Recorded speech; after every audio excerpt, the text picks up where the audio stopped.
We're preparing, setting up webinar, we're streaming. Yeah, okay, it's just getting us connected.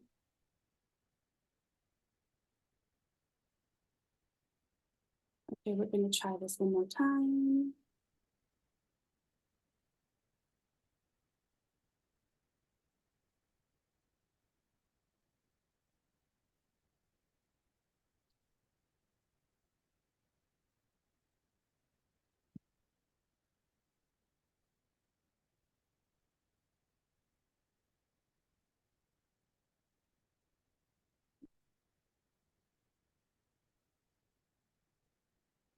You may have to stream to my personal page and then.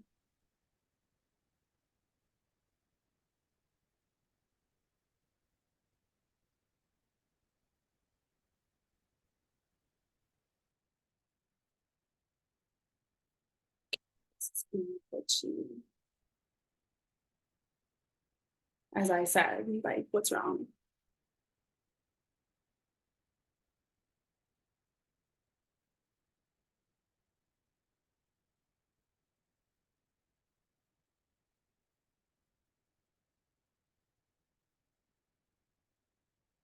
Let's try again.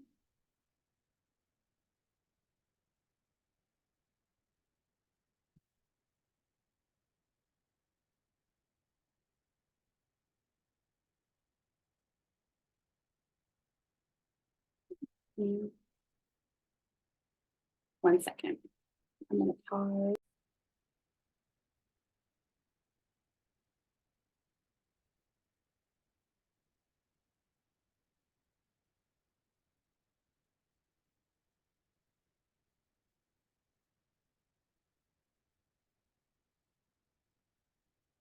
Okay, here we are. We are live.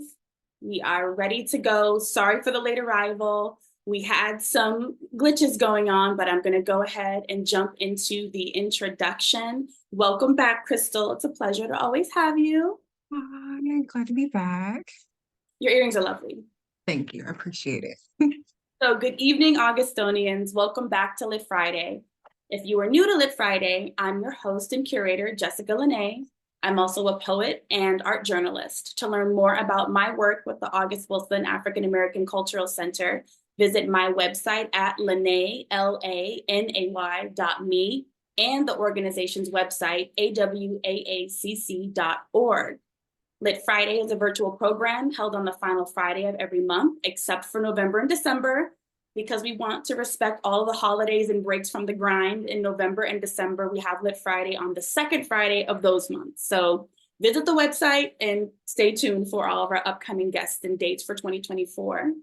Before we get started, I want to give everyone a heads up about our Hooks and Phonics Festival from January 19th to January 21st. We have lyricist, rapper, and hip-hop advocate Rhapsody, the legendary Slum Village, and Grammy-nominated spoken word artist and vocalist Aja Monet with us for the event. Get your tickets now. They're going fast. And do not miss on the stellar event. And we have to give a shout out to our wonderful Orlando Watson for organizing the event. And again, visit us at awaaCC.org/events to secure your tickets. This is the third year in a row. We have licensed clinical counselor in the DMV, Crystal Joseph. And since 2020, Crystal joins us each December to share her knowledge of the mental health care system to help us get a better insight into how we can navigate in the United States in particular, and in the DMV specifically, and to give us helpful tips for dealing with difficult moments over the holidays. Crystal writes in her bio, I am a licensed clinical professional counselor, Maryland, approved clinical supervisor, licensed professional counselor, Virginia, the author of Conversation with a Clinician of Color, Likeness, Lucy, and Lemonade, because as we know, like Frantz Fanon, we have to write down our clinical journeys to have a better insight, especially from Black women. And Pound Cake and Private Practice, 5 Things I Learned During My First Year, a colorful, unadulterated book which delves into building a private practice from scratch.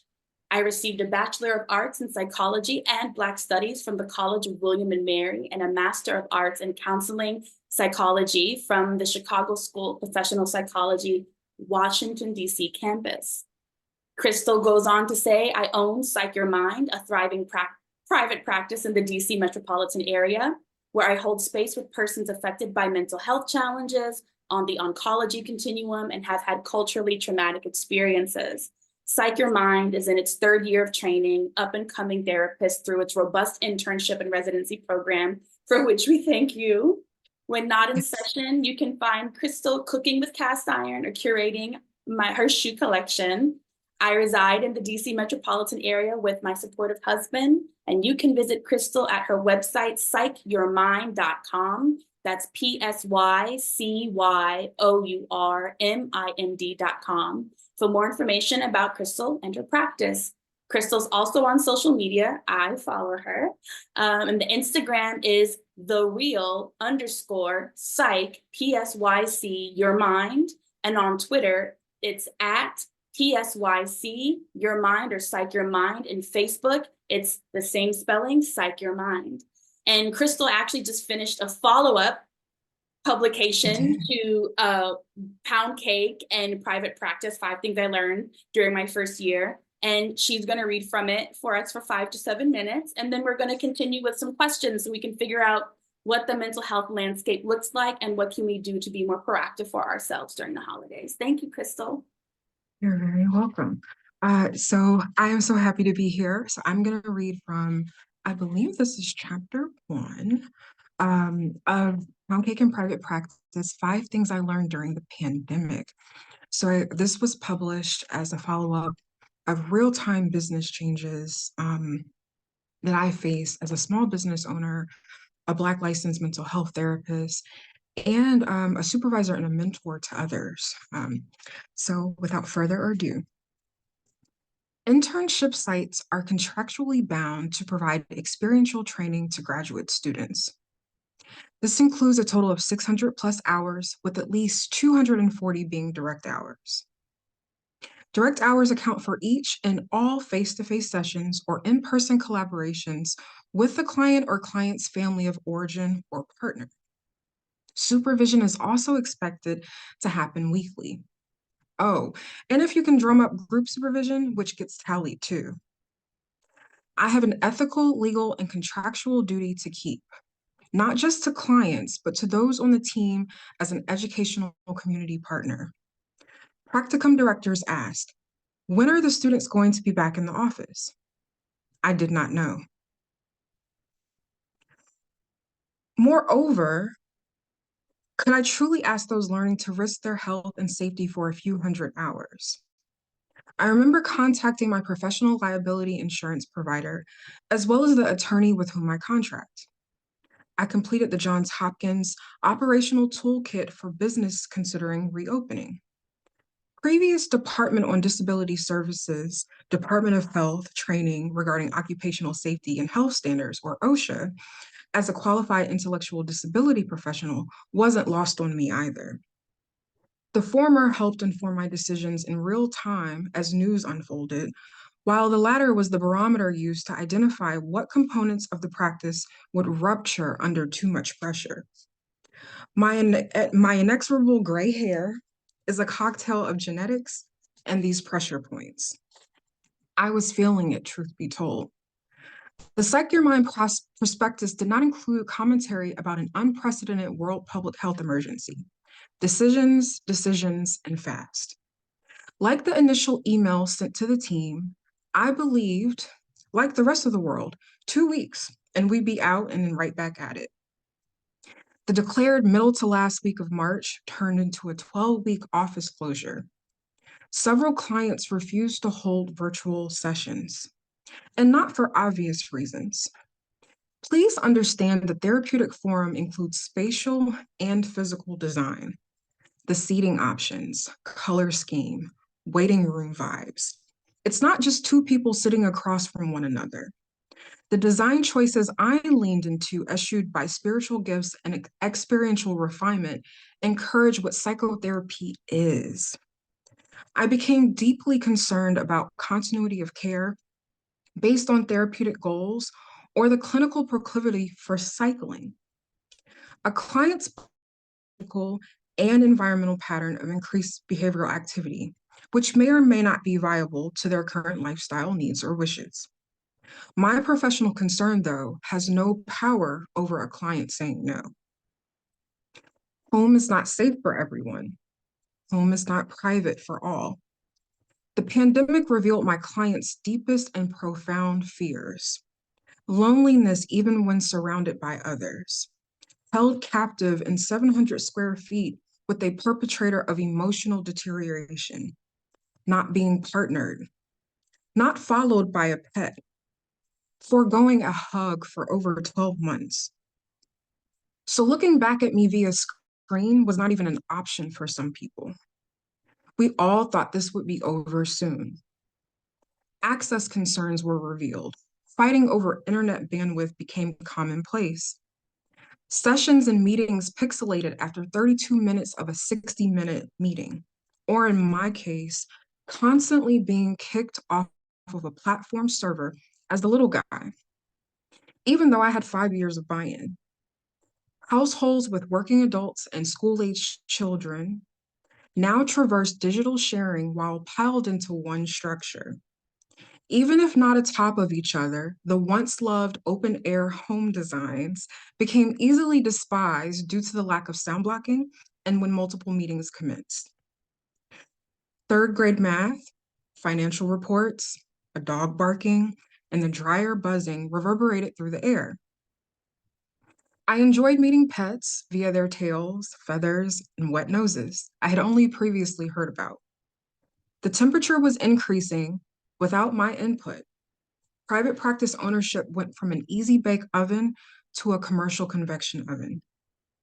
The Holmes-Rahe Social Readjustment Scale of 1967, also called the Life Stress Scale, is a tool I use or used to measure acute challenges and changes of clients upon pandemic onset. It is one of the only scales which measures psychological, psychosocial, environmental, and biological stressors on one page. There are updated versions by various researchers, but I prefer the original. The questionnaire asks the taker to check off any of the listed 43 items or life events they've encountered in the previous 6 months. The tools and totals are tallied. The most stressful event is denoted as death of a spouse with a mean average of 100, divorce coming in at 73, and marital separation at 65, falling secondary and tertiary. Scoring is as follows.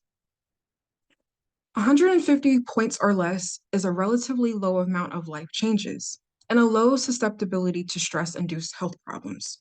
100 to 300 points implies a 50% chance of a major stress-induced health problem in the next 2 years. 300 points or more raises the odds to about 80%. I administered the scale to myself July 2020, and yeah, not good. Per the results, if I did not maintain supportive factors, the scale predicted I'd have a 50% chance of a stress-induced event within 2 years. Moreover, what happens when exposed to these psychosocial stressors after 6 months, 9 months, or even 18? The kicker? No one has a laundry list of the supportive factors, which is culturally appropriate for the population that PsycYourMind serves. I started reviewing various factors in my clients' lives, social encounters, pets, dreams, aspirations, all of which were poor to nil. The pandemic snuffed the social supportive factors my clients and myself previously maintained. I have a therapist, they have a therapist, I love my job, not the notes. They're my therapist at times, not so much. I had moved locations of my home. My clients had renewed their leases. My health has a mind of her own. My clients just received an my clients just received an oncological diagnosis. We all are out here just living life in the same skin, fighting battles not even listed on the scale. So representation does matter, yet sometimes I feel invisible. And yet again, the temperature was getting hotter. Thank you. I think that this is so interesting thinking about there being like a way to measure the amount. You said you used to use it. Do you still use it? And if not, why not? And then could you tell us what constitutes a mental health crisis? What are the signs? What are the signals of a mental health crisis? And when we realize we're in one, what comes next? Yeah, absolutely. So I still use it. It's one of my favorite scales. I do pilfer my research databases just to see if anything has come up with the same tenants or mean scoring, and not quite. And so you know, for the culture, for our communities, for our people, I have to kind of chew up this stuff and spit it out. But this is one of the only assessments that target psychosocial, and something that I've always been disappointed with my industry and the way that we're taught is to your question about how do we know when we're in mental health crisis. A lot of time the criterion are broken down into 5 to 6 domains, with the last domain being, is this a result of a cultural experience? However, the first one, two, three, four, five are about duration. So how much time has passed that you're experiencing this particular upset, or disruption to behavior? Does it impact your occupational or daily activities of life, interpersonal relationships and foundations? And then the actual hallmarks or constellation of how the diagnostic criteria presents. So is it behavioral? Is it, excuse me, cognitive? Is it psychosomatic, so physical and mental? And we as a people tend to manifest our stress physically. So many of us end up in our practical primary care physicians' offices or integrative medicine doctors' offices and say, hey, you know, my stomach's upset every time I go to work, or Mhm.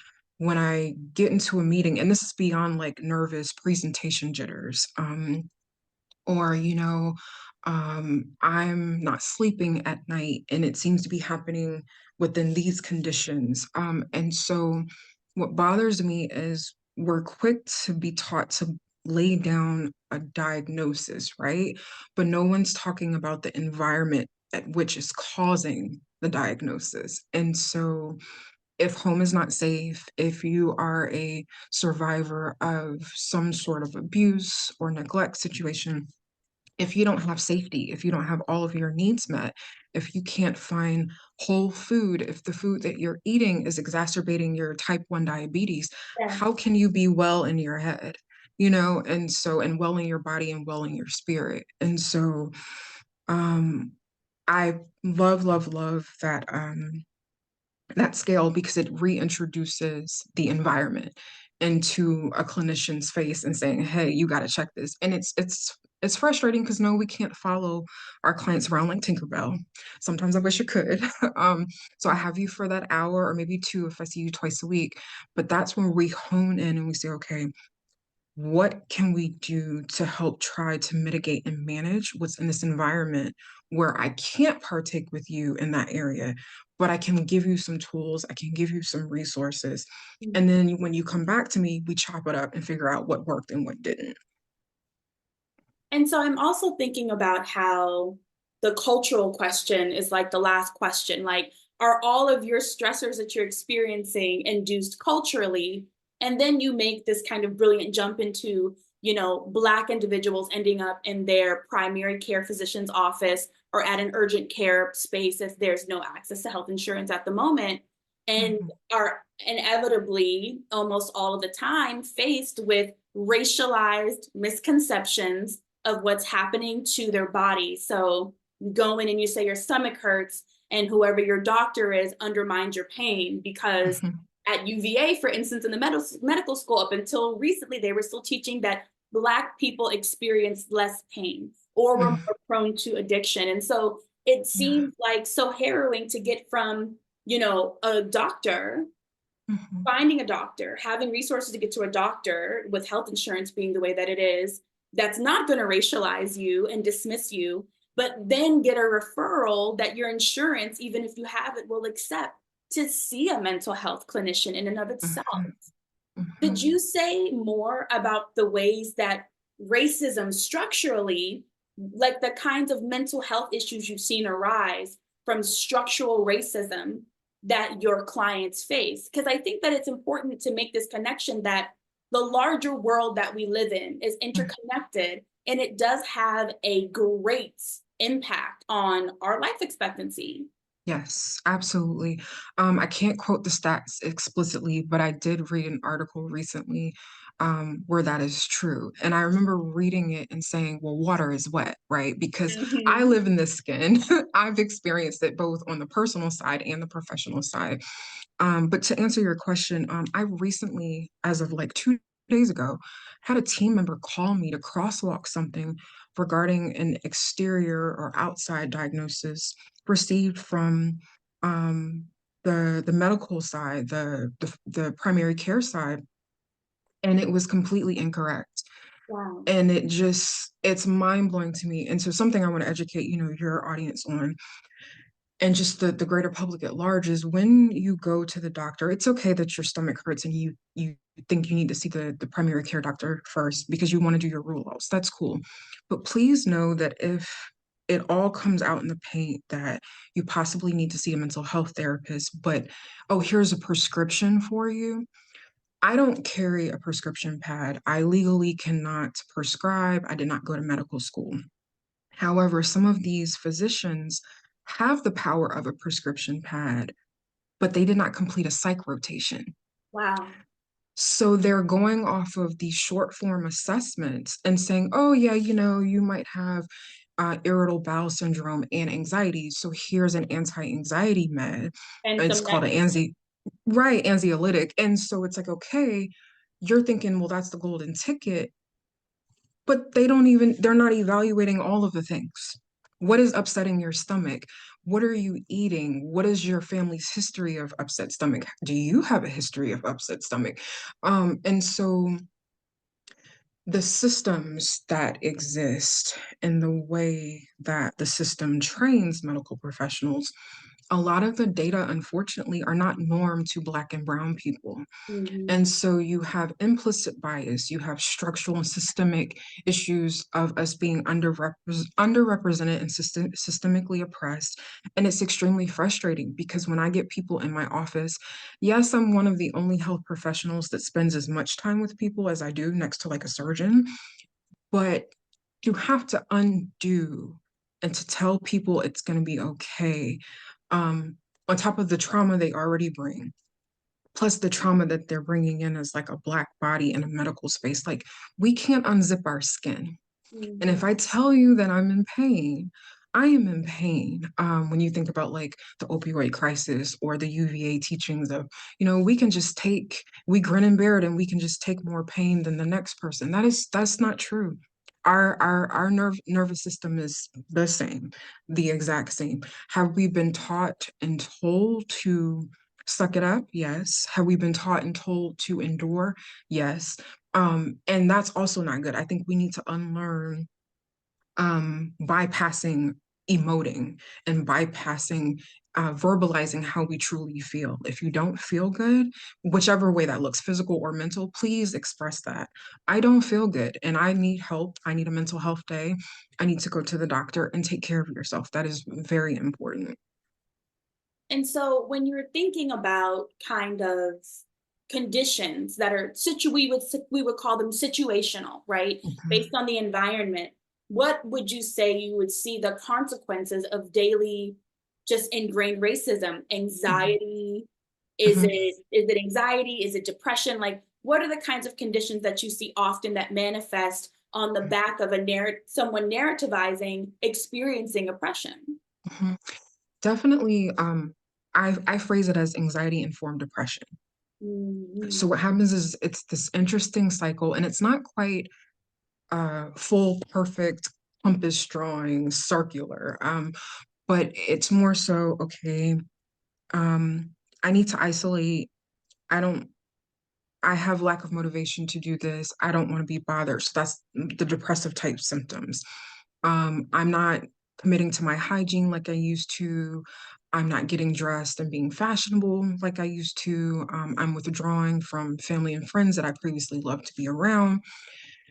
Then that might bypass a little bit, and if something in your environment changes a little bit better, you might get a promotion at work, or things are going well with the partner, it's sunny outside, Then, in the mid-Atlantic region, we get all four seasons, so the time changes. And so now we're in daylight savings time. And this 4:46 sunsetting is not the move. So that is going to have a biological impact. It's environmental, but it's going to be a biological impact of how we absorb vitamin D, and it works on our serotonin. So then you Take your get, vitamins. yes, please take your vitamins, all your supplements. And then it gets into anxiety of, oh my gosh, I need to clean. Families coming over. Did I do this? If there's an imbalance of control in your environment, because you can't control when the sun's setting, and then you can't control that, Thanksgiving, Kwanzaa, Hanukkah, Christmas, all these other holidays are coming up. So then you're thinking, okay, these are more like deadlines than holidays. Oh, And so then it's like, okay, or I have to finish this at work before I can take vacation. And then you get into that. And then when you can't complete a task in which you think you should, you lull right back into those depressive symptoms. So it's this vicious cycle. And so I see that a lot. And that is arrayed by the physical, the gastritis, um, the I've had clients actually get migraines and nausea, um, oversleeping, not sleeping, falling asleep at 2 a.m., waking up at 6 a.m. to then crash again later at 2 p.m., those sorts of things. We've also seen a rise in proper diagnosing of ADHD in Black women that otherwise went left undone. I think had the pandemic not happened, people would not have known how they work in a home environment where there's some blurred lines, but I am grateful for that people are getting some answers and can move forward. Um, but I think that's the most of what I see um, with the systems and post pandemic. Or so let's switch gears because you already did. You mentioned a rise in diagnoses. And so there have been so many articles, so many news reports coming out about a national mental health crisis, a national mental health crisis.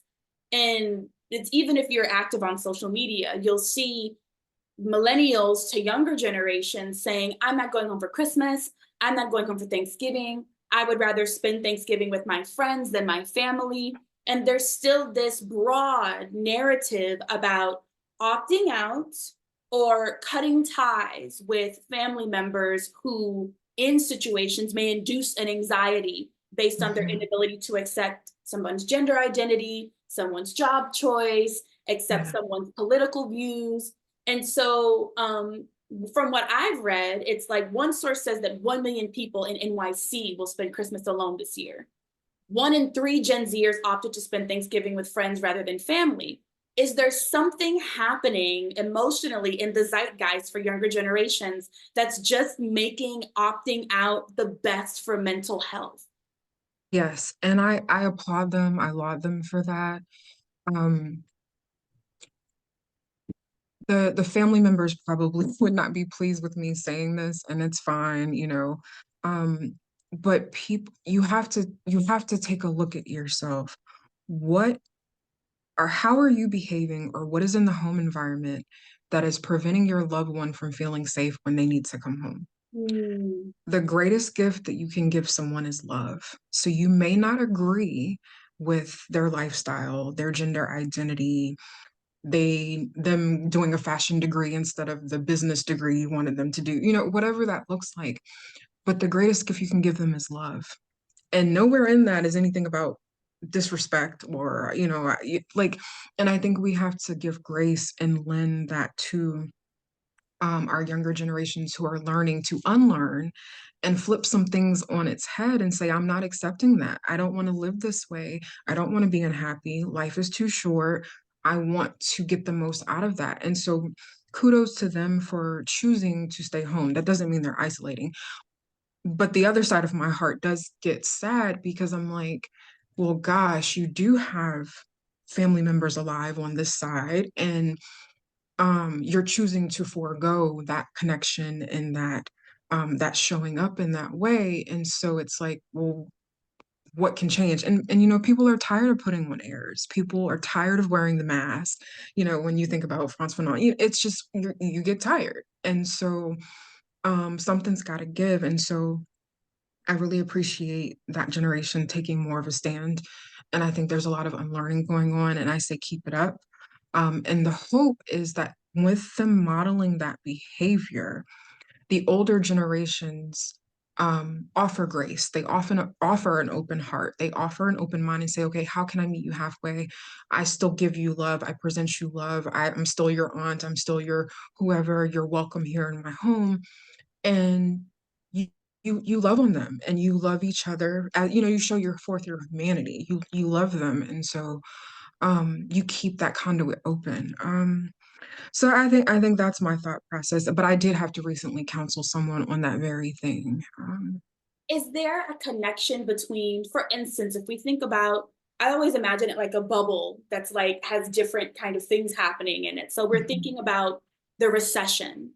We're thinking about the current political events that are tragic to see and the risk of their massive expansion, right? mhm, Across, if we're thinking about Black people, we're thinking about the risk of expansion into Africa and what does that mean for us and we see our connectivity. But I feel like what the younger generations are realizing is that with all of these larger stressors going on that make you question your life choices, your life path, your day to day actions, they have you really confronting heavy existential matters, questioning what it means to be happy if it can't be materially expressed because of the economy. mhm, Like, does that just kind of make it easier to opt out, to just say, you know what, all of these other things have kind of pressed me, and the easy way out is to just take a break? Like, I don't have any mhm, more energy to actually go home to family, have my uncle ridicule my weight, have my other auntie say something about religion and then mhm. confront me about it in front of everybody, or have my mom not like my partner. And so is this like a dynamic where it's just like, I'm too tired to do it, and so you just opt out? Yes, I can agree with that. Whether or not people would admit it, I'd have to do some qualitative data just to see, but I can agree with that. I think where they can control their yes or their no, that's where they're gonna fall, and that's what they're doing. And so, um, I think also people don't understand how, to your point, these large systems do press upon your heart or your value set, or in some ways can make you feel helpless. And so, yeah, if it's a matter of, well, what can I control and how can I control my yes and my no? Well, Thanksgiving's out the question. Christmas is out the question. What, 10 days at home? No, I'd rather not. I think I'm gonna stay in New York City. So I think that's that. So I hope when people are getting the regretfully declines for Christmas, I hope they're taking into account that it might not necessarily be you. Like, don't take offense, don't take heart to it, but it could be all of the things that are going on in the world. Absolutely. And so, what are some alternatives to the traditional family travel and visiting that happens during the holidays? What would you suggest for those who are not so thrilled about spending the holidays alone? And what would you suggest for someone that's like, no, I am Yeah. totally fine unless, as long as I have some space to myself. So, what would you suggest for people that are like, I'm lonely, and people that are going to thrive in a break? Yeah, so for people who are lonely, and I mean, I'm a bit biased because I'm speaking for my region or what I'm aware of, but see if you can find it and dig it up. But see if there's any plays going on, even at like the local level. It doesn't have to be some fancy theater like the Kennedy Center, but plays like, are there any school plays, high school plays open to the public? Support your communities. Sometimes libraries have various cultural events, drum call, singing, especially around Kwanzaa. And then community service as well. I think sometimes people only think of it around MLK Junior Weekend or Thanksgiving, but it continues throughout the year. So see how you can chip in whatever way that looks. It doesn't have to just be a food bank. And then some independently owned bookstores offer reading to children. You can sign up to be a volunteer, and so you can read to children. Other libraries also offer to be a human library book. So if you have a story you like to tell verbally, you can tell other people, you can volunteer. You can volunteer for English literacy classes, they're year round. Um, and then for those who will thrive in that level of isolation and selected isolation, um, definitely, get a good book, cozy up, read, get your hot chocolate, coffee, tea stash together. A lot of movies come out, rent some of your favorite movies, crafts, puzzles. This is the time of year where people start doing their vision boards. So, scout out all of the old magazines before people recycle and, get them so you can pick out your favorite designs and cut them out. Um, I, I like to stock up on arts and crafts from the Dollar Tree and Target, like over the years. So, when you find yourself in a creative mode, eat well, maybe make soup in a crock pot that you can eat on multiple days so you're not expending so much energy on food or thought. Mhm. Another thing to do is save for if you kind of get homesick, make something that your family would make. Is there a pound cake or something? Or if you can't withstand the environment and you chose to stay away from that environment, see if FaceTime works and say like, hey, let's bake a cake together. Let's bake cookies together. I want to say hello to everyone and, keep the communication at that level. So, those are some suggestions. No, those are all very like smart. I didn't even think about when I used to go to undergrad in Atlanta. One of my favorite things to do was to go volunteer at like an open kitchen, and like make sure people like had food just to communicate, Yeah, because people have stories or they have humor that they don't have the opportunity to share under the duress of their daily life, right? yeah, And so yeah, whereas things could get like challenging sometimes, like being in the space of being a volunteer does put you in community if you are feeling lonely. And sometimes you can make great friends doing that kind of public service work. So that's like a great suggestion. The next thing I want to talk about is about like policy and what you see as a practitioner, especially in the DMV, because that kind of gives a pulse for what will happen as the point of policy kind of spreads out across the nation.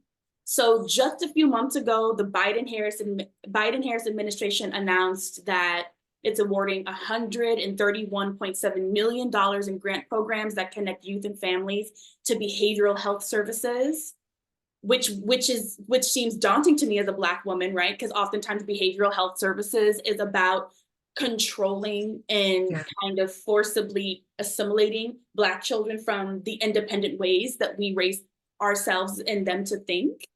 So that kind of gives me pause. Behavioral health services. 55 million to expand access to mental health care for young people, including access to mental health care in schools, 20 million to improve the quality of mental health services provided to children. And then there's new Medicaid funding coming up as well. So this all just happened, but what kind of options or questions is this raising for you as someone who not only runs their own practice and provides mental health services to people, but who trains forthcoming clinicians? yeah, yeah. And I'm sorry, I didn't update the bio. We're in year 6. We're in cycle 6.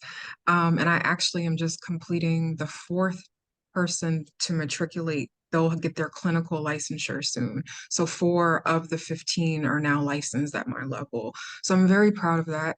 Um, this is a phenomenal question. I think a lot of times we see these large bags of money and sums get thrown around and certain Boolean terms used. And I love your skepticism and your critique of the word use because you're correct. Um, Behavioral health services can look like a lot of things. And more times than not, my itty bitty private practice doesn't fall in that definition. Mm. And so, where I have the freedom to train and embrace my team and my clients in a particular way.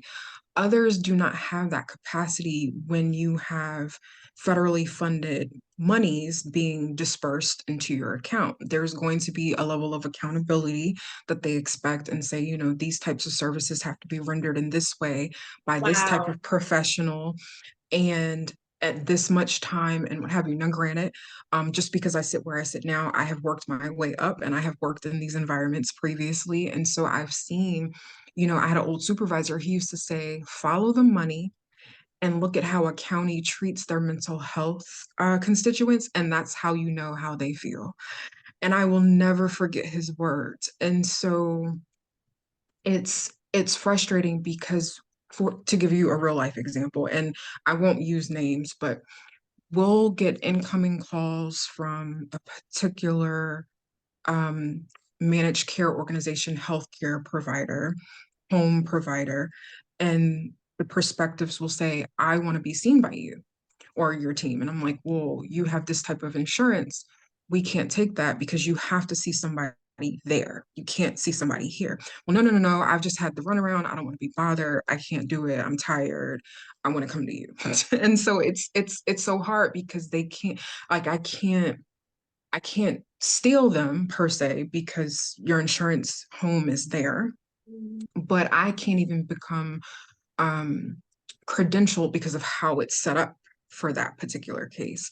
But also when you say, okay, well, my out of network rate is this, some people will say, hey, well, I politely have to decline. I can't afford that. And so you get into this frustrating,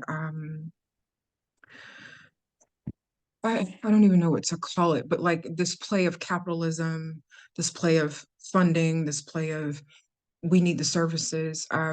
We're only 4.5% of the professional population. There's not enough of us to go around, which is why I'm committed to training. And so it's hard because, yeah, I wonder too what that would look like, that expansion. And even in the populations you named, there are still so many people who are not being served. So when Um, they say behavioral health and you're mhm, talking about mental health, mhm, could you say what the practical differences are?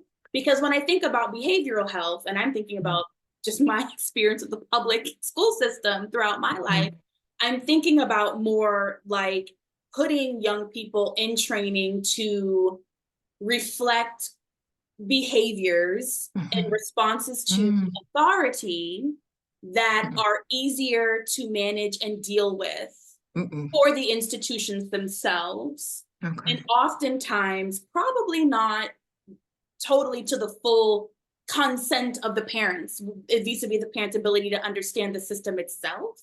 So Mhm, that's what I'm thinking about when it comes to behavioral health. But let's yeah. just get clear the difference between the behavioral and the mental. hmm I agree. So in my world, okay, my personal world, I feel like they should be the same thing. I feel that way. They are not, as you have identified. And for your listeners and audience, um, what Jessica is saying is correct, unfortunately. And so when you look at the pragmatic and the connotation of the word behavioral health, it's going through the mechanics of how do you assimilate someone to a particular system? How do we collect data? Now, don't get me wrong. We are highly distrusting of various models as a people because of what we've been through with medical trauma, right? And there are some things that I think we should join forces with to say, like, hey, we're here so you can get this data.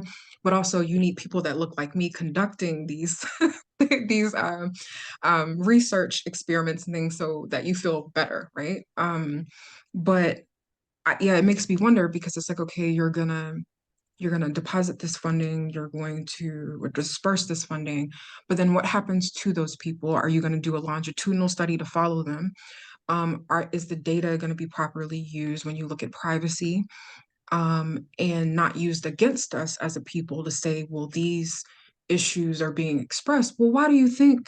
Another Moynihan report, basically. Yes, like why do you think these things are showing up in the community? When you look at food deserts, when you look at the projects, Jay-Z says they call it the project because it's it's like what is going on? So um that's a hard one because I want the funding to do what it's supposed to do, but only time will tell to see what will happen. Right. And so, another related question, just based on the media, one of the headlines that I've seen is America has reached peak therapy. Why is why is it's the Times? It's the Times. You can Google it. The Times in August, America has reached peak therapy. Why is our mental health getting worse? The article proposes like a lot of things. Larger pressures such as war in the economy are contributing to poor mental health. Some say that the need is outpacing supply, which is funny in an article with that title. And others say that the therapeutic standard isn't as nuanced as it should be when we're thinking about reaching peak therapy, or we're thinking about this rhetoric that kind of tries to complicate or stand against the necessity of mental health, like what is the miscommunication? What are some insights that you have into this from a practice-based perspective, this idea that, oh, we have more therapy, but it's not helping, especially when, as a population in the United States, we're realizing just how much control we have over Mhm, our larger realities, and mhm, including economy, not mhm, wanting certain things to be done with our tax money, et cetera. mhm. Wow, to that that headline, they should have interviewed me. Yes, Eh, interviews Crystal Joseph. Please. So I think I'm, one person, very small practice. My capacity is obviously limited as, one human being, but the terminology peak therapy. So what has happened as an industry concept is we've had these investors come in and create these apps to try to mimic and give a buffet slash McDonald's menu version of what I do every day in real time. Better And I have. don't, and I don't like it. I'm going to be honest, I don't like it because to give you a value offering, my clients can't text me because as a private practice mental health clinician, I'm the lowest tier of help and assistance. I want people to know I help you manage and mitigate. If you need a higher level of care, there are other people that I trust that I can refer you to until you get to the extreme point of what inpatient hospitalization or, like what people call a psych ward, unfortunately, and that has a horrible meaning. And that's not what I mean when I say inpatient treatment. So there are levels to this, right? And so you have these corporations, capital venture capitalists coming in and saying, okay, I'm gonna do this. Yeah, you're gonna get your money, and they get it fast. And then because of the types of generations that are coming in behind us that have been attuned to technology, as millennials, we had to split rotary phone and then dial up, all this stuff. But they're getting Rotary to things. Nokia. Yes. So they're getting stuff very quickly. Nothing wrong with that. But certain types of industry values and work cannot be translated properly over an app. They cannot be translated properly to you texting me as your therapist.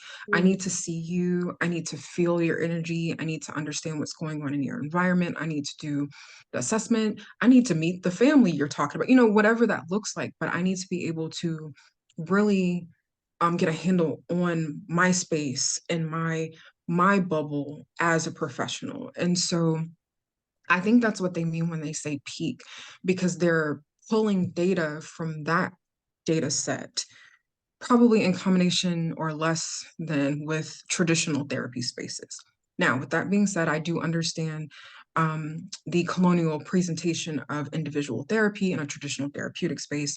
There are other ways to heal, healing circles, communal spaces, all of that. So I understand where I sit as a Black woman in this as well. Um, but I don't like that. And then as far as like where our mental health is the worst that it's been, I predicted that. I think when I started writing the second book, I predicted this because when the 12 weeks kept going by and we were still at home and isolated, I Mhm. said, oh, this is going to be awful. Right. 2021 happened, and that was probably the worst year as far as stats of sickness, is what the virus was doing. And I said, okay, this is not going to be good. 22 went by and we were still kind of on lockdown in some ways. And then I used Mayor Bowser's I think May 15th, 2023 release date as like the formal end date in my head. And there's some, trickle effects, but there is going to be a mass ripple effect for years, if not decades, of what people have suffered, went through, and dealt with. And unfortunately, there's not enough of me and my colleagues to handle, and this is overall, just to handle it. So this is why there's this huge rush, or has been a huge rush with particular companies that are text-based. But I want your audience to understand, please be mindful of who you see and the value at which you seek, and consult for your mental health services. Protect your mental health data. If you're not releasing it for research that you stand behind and believe in, don't do it. Mhm. If I ever do something later on down the line, I always would say like, hey, I need to release this. Or even in training, the interns typically have an assignment where they have to record 20 minutes of a session. Mhm. There's consent forms on both sides, that are maintained in record. So very much do my due diligence, but I want people to know, like, just because it's fast and reasonably priced doesn't mean that it's right. So just be mindful of that. Right. And what are your thoughts on group therapy sessions as well? Because I know a lot of people are looking for individual therapy, but sometimes group therapy is cheaper. You have a larger sense of community. It's in Mhm. person. There's confidentiality agreement, but sometimes people feel their vulnerability is really challenged by these settings. But Mhm. oftentimes, if you don't want to see a therapist who's also a social worker for fear of their mandate to report, then group therapy becomes the accessible option. So can you like speak about like the positive aspects of group therapy? Because I feel like not enough people kind of have the chance to appreciate the beauty of the set of such a setting. Yeah. Well, shout out to my fellow social workers. All the ones I know are fire. Love them, love them. So hit me up if you want some referrals where you are. But um, I was initially trained in group therapy. The same supervisor I mentioned earlier, that setting was 100% group therapy. And my largest group was 28 people, and the smallest was 10. And so it's such a wonderful community, as you stated, the catharsis. I understand people's apprehension of control, of vulnerability, and access to information and privacy, but you got to trust the process. You got to trust the process. You got to trust each other. And it helps you remember that you are not the only one going through this. You're not alone. You have a professional in the room, or two people co-leading. And then you have your group members who are really holding you down during this experience. And yes, it does take a while to warm up, right? Because if you sit me in a room full of strangers, it's going to take me 2 or 3 weeks before I start talking as well. But that's okay. That's expected. That's a psychological phenomenon that we're used to. But the hope is by week 3, week 4, you start to warm up and you share, or even provide insight. Like, it doesn't mean you have to consistently be vulnerable about your story, but through experience, you can say, well, here's my fruit from my story that may, be good for you and nourish you in this time. So you might not have to divulge, deepest, darkest secrets, but you can say, this is what I learned from it. So, you're definitely right. It typically is much cheaper. And insurance also does cover group therapy as well. So check that benefit if you call your member services at the top of the year. But I miss it. We do offer groups at PsycYourMind currently. They're very specific topics typically. But I used to lead like very general ones, like mental health 101, Mhm. things like that. So it's a great conduit. And one of my two final questions is there has been some movement in different therapeutic practices, right? The more developed the field becomes with, like injections of federal finance and providing Yeah. opportunity for some studies that do matter, right? For information that does matter, we're finding out that Freud unfortunately does not work for everybody because he developed his ideas off of a very specific middle to upper middle class population during the little bit before World War II and then after in London. And so his data set was extremely limited, but that's been the standard for generations now, or even the framework. Even if you look at someone like Julia Kristeva, her framework is the same as his, just with a more of an attention to the experience of people who identify as women or identify as femme. And Mhm. so it's always been a question that I've heard from, people in my community, like, is that really going to work? Because that system wasn't developed off of my experiences. And so I'm wondering, what can you tell our audiences about new approaches, especially when we're thinking about providing mental health services and care to Black people in our community? Yeah, absolutely. So one psychologist I would like to shout out is Dr. Afia Mbili. She actually wrote the foreword to my second book, and she is a phenomenal clinician, a phenomenal Black woman. But also she ties in our concepts of beauty and has an international training where she trains licensed cosmetologists to be mindful of what they're hearing when they're behind the chair. And so this is something, for example, that has a data set. There's a qualitative and a quantitative data set. It's real time as far as what we know beauticians to be, but it spans all the way back to our origins of like cornrows, right? So like she's going for both from both ends. And so what I really appreciate about her, I haven't yet signed up for the training. I will because I used to do hair actually in college, but um I love that it's it hones in on our identity. It already bring like what we already bring to the table. She's using that to fully Specificity of how envelop. we interact intimately. We have been Yes. sitting between each other's knees and getting our hair done for millennia. And she's like, Yes. I want to activate that space as being therapeutic in the Yes. community. That's incredible. Yes, absolutely. I really, really enjoy just following her work. Articles for day like publish. So check her out. And then I'm trying to think of there are some other things I've been watching. I have some other psychologists who are some favorites who I do watch and follow their research and try to download it. Dr. Orlanger Turner has a lot of research on Black children, teens, and their experiences and interactions with technology. So I've actually had the opportunity to sit in an audience and hear a panel for mental health policy in DC. So that's someone to follow if you have some tweens and teens in your life. Um, and the literature lags though, and that's no fault of theirs or ours, right? So when you publish something, you have to wait for the peer reviewing, and I know you know this very well. The IRB has to approve it. The Can editor be might 20 kick it years back. before it becomes standard curriculum. Right, and then curriculum, and then to be taught properly, and then actually used and explicated properly in our environments. And so I'm hoping with what we have going on as a community and what we need, we can push it faster. But of course, that comes down to funding and resources.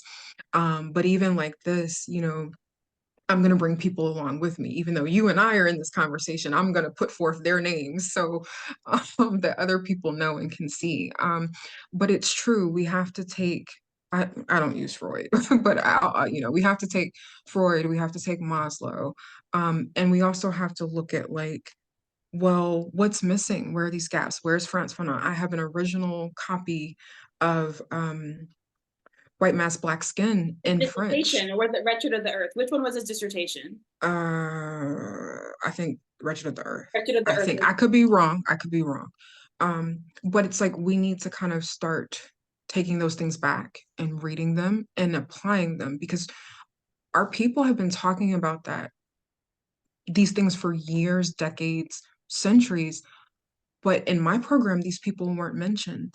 Mhm. And so, Black psychology, just all of these things, literature, especially the book, it's in a book. I promise people it's in a book, it's in an article. And just what I try to do is I'm like, okay, this is my training, this is my licensure. How can I take bell hooks? How can I take um, just other pioneers of Blackness and really fashion it and insulate my people so they feel better. Mhm. Because they see the degree on the wall, they see I'm licensed to practice, they know I'm not doing anything backhanded, but they could care less about, this has been a duration of 14 days, and on the 16th day, I'm going to have to refer you to a prescriber. They don't want to hear all that, So it's like, how, Crystal, I have a 2-year-old and I'm depressed and they have to eat dinner and I don't have any help. Okay, let's talk about it. What are your options? What are their eating habits? Can you eat peanut butter and jelly to save you the trouble, but can you make them, rice for 3 days, top it off with black Emotional beans and assistance chicken? isn't always structural. Correct. So, very practical, very pragmatic in my ways, because that's who we are as a people. And so if my people don't have the resources plus the knowledge, we can't thrive. So I'm going to give you the knowledge, but I'm going to give you the resources as well. And then my last question, and we started a little late, so we'll go a few minutes, is do you have any final advice for people who are seeking ways to sincerely engage in self-care this time of year? And what would you tell someone that can't make it to therapy but needs to make it through the next few weeks? As we've Mm, seen, self-care has become incredibly commercialized. mm, Buy this water, buy this crystal water bottle and stuff it with cucumbers.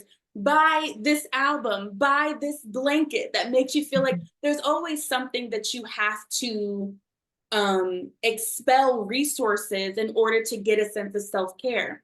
But if you're just sitting and you're not going to invest in this industry that is sucking a lot of women dry, especially like Black women, right? Yeah, Then yeah. what are the immediate options just around the Mm. house without feeling like you have to like go buy a bunch of eucalyptus from Trader Joe's after an hour bus ride to stick around your shower head? Yeah. No, and that's real, because even people think that that is lower tier, but to use a resource of time and money that you don't get back, that's not going to work. Water, if you have clean drinking water, nourish your body, hydrate your body with water. That's number one. All of your faculties, organs, your skin will thank you. Your skin takes the water last. It sends it everywhere else first.